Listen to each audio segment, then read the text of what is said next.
неизбежный дефицит тепла. Начнем спасаться мы от этой теплой нищеты. Значит, снова будут в моде теплые коты. Будем гладить всех мурчащих, теплых, сонных, настоящих, запуская руки в меховые животы. Переменчивы все вещи, странно в мире человечьем, постоянные, мягкие, мурчащие коты.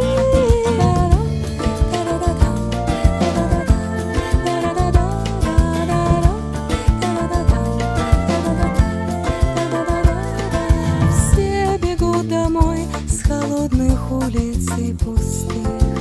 Значит, снова будут в моде теплые коты.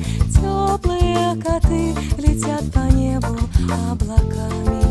Мысли переполнены мурчащими котами. Когти могут впиться в ногу, но нога-то ведь не сердце. Кошки так не ранят, как людишки иногда. Теплый кот меня утешит, ляжет на больное место, и усну я, обнимая теплого кота.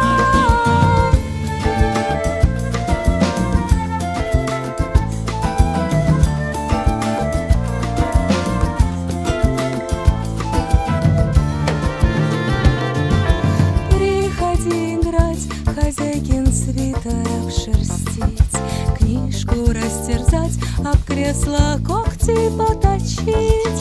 Приходи ко